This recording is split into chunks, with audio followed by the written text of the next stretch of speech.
remercions d'être venus. Nous avons le plaisir de venir avec la population sénégalaise à travers vous. Et avant de commencer, je vais faire une petite présentation. Nous avons à ma droite ici le docteur Salif Samba Diallo, qui est administrateur général du parti. Il faut le savoir, depuis que Thierno Alassane Sall a été élu député, il s'est un peu détaché de la marche du parti et c'est M. Diallo qui assure ce rôle-là aujourd'hui. Et après, c'est Mme Doucet, Madeleine, qui est le responsable des femmes au niveau de la République des valeurs. Il y a à ma gauche ici Mamadou Aou, qui est le responsable du cercle des cadres de la République des valeurs. Et enfin ici, nous avons Maïga Abdourahmane, qui est le responsable des structures. Et donc moi-même, Dr Samba Faye, porte-parole de la République des valeurs. Alors voici comment nous allons procéder. Dans un premier temps, nous avons un texte liminaire à lire, la version française par Madame Doucet, ensuite la version Wolof avec Mamadou Aou, et une série de questions sera ouverte. Ensuite, nous répondrons ainsi de suite. Donc nous vous remercions. Vous passez la parole, Madame Doucet, pour que vous puissiez nous faire la lecture de notre texte liminaire. Excusez-moi. Mesdames et messieurs, chers journalistes, c'est avec beaucoup de plaisir que nous faisons face à vous. Le Cercle des cadres de la République des valeurs, Réewum Ngor, veut inscrire désormais dans son agenda politique des vœux à la presse.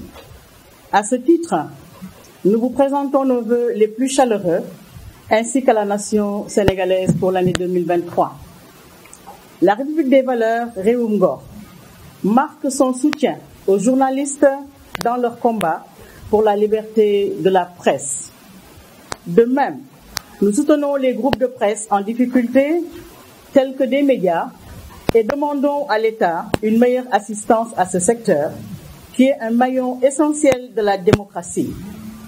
Sans les médias, le Sénégal ne serait pas cette démocratie tant vantée dans le monde. L'année qui tire à sa fin a été marquée par deux grands rendez-vous électoraux. Les élections locales de janvier 2022 et les élections législatives de juillet 2022. Comme à son accoutumée, le peuple sénégalais a montré sa maturité en votant dans le calme et la sérénité, portant son choix sur plusieurs candidats de l'opposition. Ce signe de maturité démocratique engage tous les partis politiques à faire preuve de responsabilité. Lors des élections locales, la République des valeurs participait à ses premières joutes électorales. Elle en est sortie plus déterminée à mener les luttes essentielles pour sortir notre pays du marasme économique, politique et moral dans lequel le régime actuel l'a plongé. S'agissant des élections législatives, la République des valeurs Réewum Ngor, engagée dans la coalition Aar Sénégal, a vu son leader Thierno Alassane Sall être élu député à l'Assemblée nationale. Nous rappelons notre ancrage dans la coalition Aar Sénégal, composée d'hommes et de femmes qui ont tous fini de faire leurs preuves, et souhaitons qu'elle soit consolidée en vue de l'élection présidentielle. À l'Assemblée nationale, le député Thierno Alassane Sall s'est distingué par la qualité de ses interventions. Il a porté le débat sur des hydrocarbures et l'obligation d'une enquête parlementaire sur le sujet. Il s'est saisi des dossiers de la Poste, du King Fahd Palace, des fonctionnaires du secteur primaire, des artisans de la rue 1 de la Médina en attente de déguerpissement. La République des valeurs dénonce l'opacité des fonds politiques mis à la disposition d'institutions pour vassaliser une clientèle politique. Animé par le sacerdoce inébranlable dont il s'est porté volontaire en faveur de la population, Thierno Alassane Sall a plutôt rappelé fermement les dangers qui peuvent subvenir au Sénégal suite à la colère populaire due au bradage des ressources, à la précarité et à la hausse vertigineuse des prix. La République des valeurs, tenant à la sacralité de la parole donnée, attire l'attention sur l'entêtement du président de la République à vouloir se déclarer candidat à un troisième mandat. Nous prendrons pour responsables de ce qui adviendra tous ces agitateurs de Benno Bokk Yakaar et au besoin les traduiront devant les juridictions nationales et internationales. Fidèle à ces principes de ne parler que des questions essentielles, le Cercle des cadres de la République des valeurs regrette les étiquettes et la désinformation distillées à notre rencontre. L'absence de pluralité est un danger qui conduit inévitablement à la confrontation binaire et à la violence. Si nous voulons construire une nation solide, il est de notre devoir à tous de veiller à la vitalité démocratique. Le Sénégal traverse une crise morale qui peut mener à son démantèlement. L'exemple le plus récent reste les conclusions du rapport de la Cour des comptes. L'apparition de la pandémie de la Covid-19 avait consacré la générosité du peuple sénégalais. 773 milliards 214 millions avaient été mobilisés selon la Cour des comptes pour faire face à la maladie et à ses conséquences sur la vie sociale et économique de notre pays. Mais au lieu de s'élever à la dignité dont la nation a fait montre, plusieurs autorités ont préféré se remplir les poches dans une fête indécente où la concussion, la prise illégale d'intérêts et la corruption constituaient le clou du spectacle. À titre illustratif, le rapport de la Cour des comptes révèle un gap de 115 316 en 2020 et 546 716 en 2021 entre les tests déclarés et ceux effectués, soit 26 milliards 481 280 000 francs. Le Cercle des cadres de la République des valeurs dénonce ces vols organisés et demande au procureur de la République, pour une fois, de se saisir de cette affaire pour des sanctions idoines contre cette criminalité à col blanc. Le peuple sénégalais mérite des dirigeants à la hauteur de ses ambitions. Ce n'est pas la première fois qu'il se fait voler et trahir par ceux qui sont chargés de travailler pour ses intérêts. Mais pour cette fois, nous exigeons du président Macky Sall d'enlever son coude pour que justice puisse se faire. Dans sa déclaration de politique générale, Amadou Ba parle d'un sous-programme gestion des eaux pluviales de 5,7 milliards en 2023.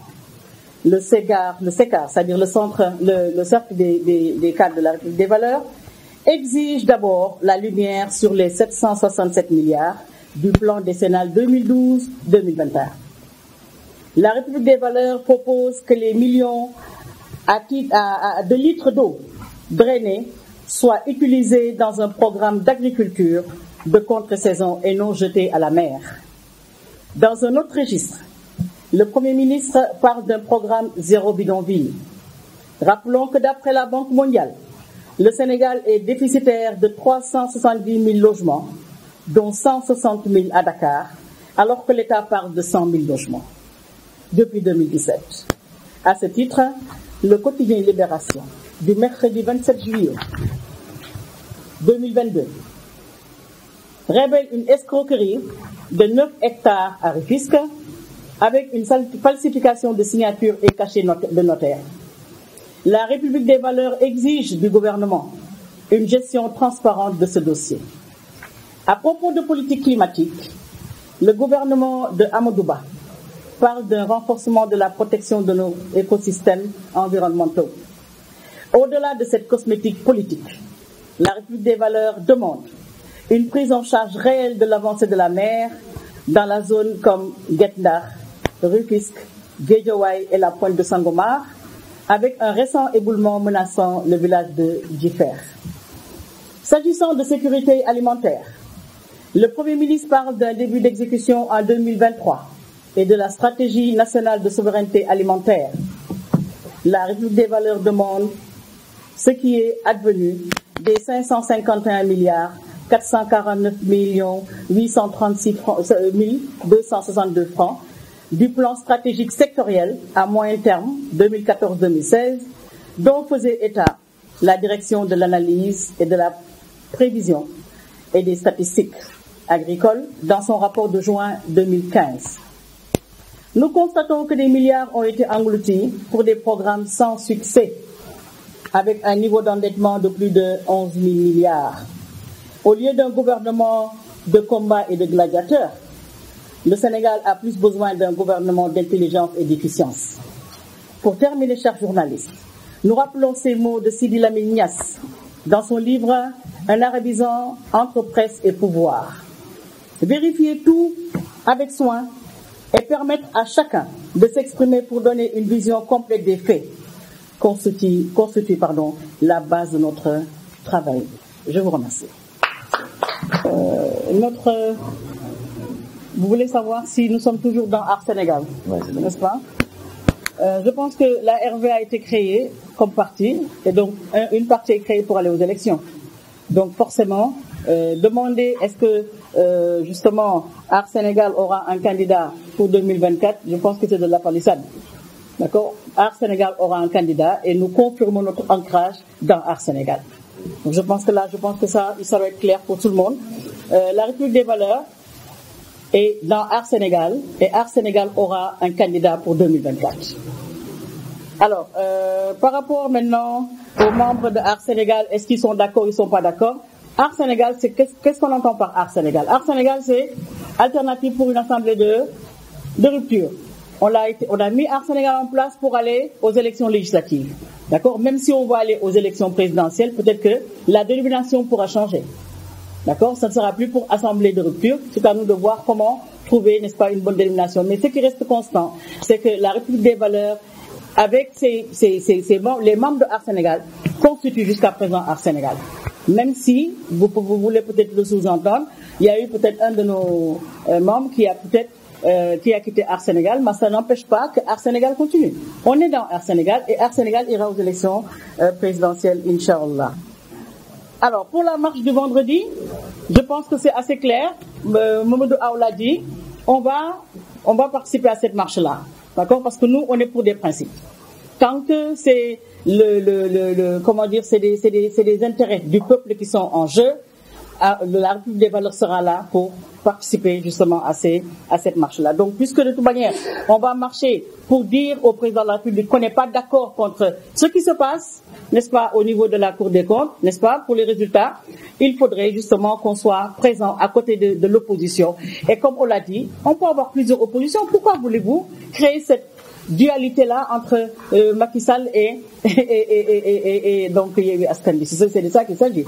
Donc il y a Art Sénégal qui est là, il y a la République des valeurs qui est là, il y a d'autres partis qui sont là, donc il faut les prendre en compte. Et je pense que ça, c'est une patate chaude que vous voulez nous lancer, parce que cette dualité, c'est vous les journalistes qui l'avez créée. Bah oui, voilà.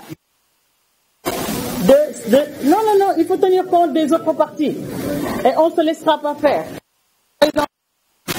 Alors, rapport de la Cour des comptes. Pour cette fois-ci, on ose espérer que le président Macky Sall va lever le coude.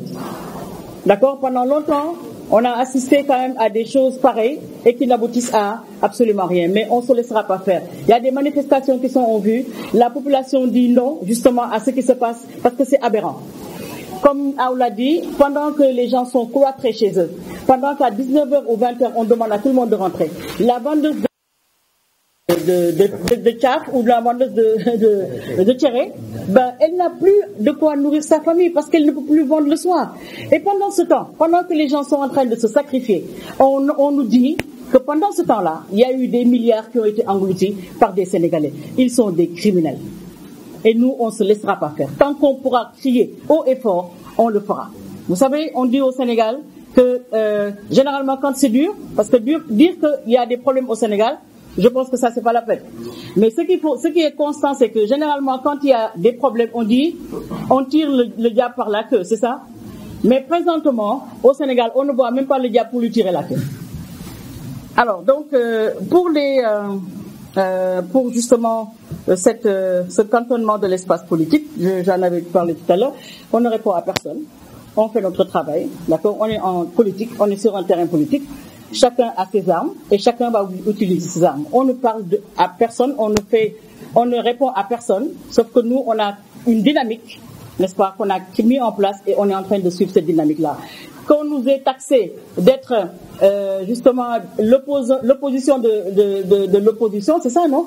Nous, je pense qu'on va vous inviter à lire le livre que notre président Thierno Alassane Sall a écrit sur cela, qui s'appelle donc le protocole de l'Élysée. Et je pense que si vous lisez le protocole de l'Élysée, vous pouvez savoir qu'il n'y a aucun deal entre Macky Sall et c'est pas possible. Ce n'est même pas possible. Donc, allez lire ce qui est écrit dans ce livre-là, et tout de suite, le débat sera clos. Donc, je pense que ça, c'était grosso modo ramassé. Hein. Voilà. Nous avons... Vous avez expliqué ma question. Elle était au vu justement de vos résultats lors des précédents que ce soit les représentations locales ou bien de l'éducation. On a vu et aussi flamboyant. Donc, est-ce que vous le dites pour penser avoir les armes nécessaires ou bien est-ce que vous êtes le bon calibre justement pour faire face aux éducateurs? Voilà, merci beaucoup. Alors, vouloir peut-être cantonner la valeur de la RV ou de la valeur de la République des valeurs sur le nombre de députés que nous avons à l'Assemblée nationale, c'est faire force haute. D'accord? On va aller vers des élections, encore une fois, présidentielles. On a fait les locales. On a fait les législatives. Donc, soyez certains, on est en train de faire un travail remarquable.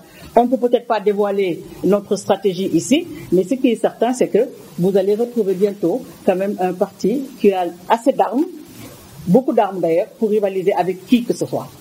Soyez-en certains. Nous espérons qu'elle le fera. Parce que de toute manière, nous, encore une fois, on est des républicains. On se bat pour des principes. La justice, elle est là pour trancher. Aujourd'hui, il y a des Sénégalais, encore une fois, qui ont fait des malversations financières. La Cour des comptes qui a été mise en place par le président de la République a fait un rapport. Et ce rapport a été publié. Il est à la merci de tout le monde. Tout le monde peut accéder à ce rapport-là. Donc c'est à nous maintenant de tordre la main à cette justice-là pour qu'elle fasse son travail. Il faut que le travail soit fait. Avant, peut-être qu'on pouvait douter, parce qu'on n'avait pas le rapport. Mais ce rapport, il est publié. Donc le combat, c'est nous tous qui devons le mener. Pas seulement les politiques. Même vous, les journalistes, vous devez mener ce combat. Parce que c'est notre argent, c'est l'argent du contribuable qui a été dilapidé. Donc le combat, il est pour tout le monde. Et on vous renvoie, n'est-ce pas, on vous renvoie là-bas, là. Hein, d'accord?